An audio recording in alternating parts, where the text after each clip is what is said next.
Hi, everybody. I want to give you a little extra information on exercise 5.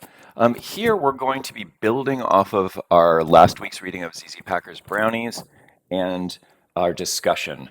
One of the things that always amazes me about this story, in addition to the ways that it tackles race and ability in really complicated and quite vivid and beautiful and sometimes depressing ways, is the way that there's so many characters in the story. And even if they don't do a lot in the story, they each have their own place they're coming from, their drives, their desires, and their ways of doing things, and that we can keep them fairly separate if we're paying attention.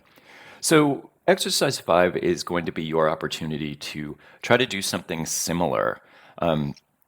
So it's a fairly simple exercise insofar as you just have to write it out. You can free write it at first and edit it. You can do that however you want.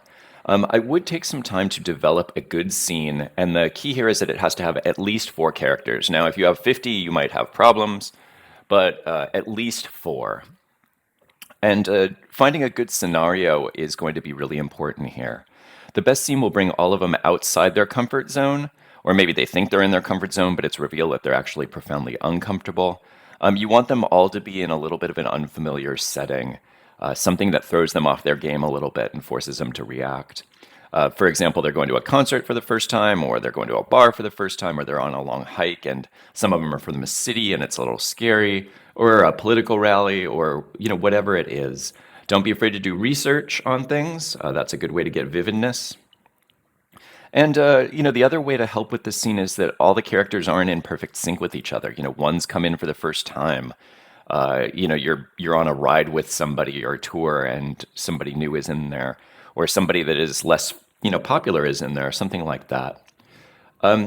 Focus on the development and arc of a single character. So while you're going to be describing, giving good descriptions of all of the characters, you're focusing on one, so I can clearly tell who the protagonist is in this story, or at least in this scene. Using concrete description and vividness, I should be able to be shown how they are each coming to the scene with different views, with different thoughts, with different things they notice, with different specific characteristics. Okay, that is it. Your goal here isn't necessarily to make a whole giant scene. It could be part of a scene, but you're really working on character description here and being able to separate out characters using your toolbox of characters, but also just how they think about the world, using everything that we talked about this week in Chapter 2 Gotham. I would focus, if I was you, on tensions, and I don't mean fights here, but the fact that we are not the same as other people, and so we have, we talk about what song is the best. We try to go through things and figure out things, the meaning of life, the meaning of stars, whatever it is. So use that, just because they're at a hockey game doesn't mean they're not having a conversation about Sturgis. Put 2 things together that are juxtaposed, and that can be really interesting. Second memory here is just to keep your characters in motion. It's going to be harder if they're sitting and doing nothing.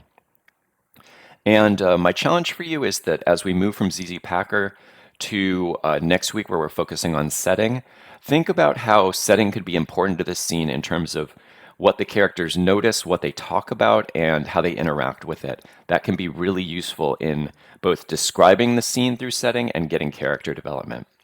Now you have one optional brainstorm, and that's really to take a look at what you've written after you're done with it and ready to turn it in, and maybe write for yourself in your journal not only which parts are strongest, but where you might want to open this out into a larger story. You might have flashbacks that are suggested. You might see that there's tension between 2 characters that will come to a head in the future, and you might plot that out. Don't be afraid to use these exercises for bigger stories later on. All right, that's exercise 5. Enjoy.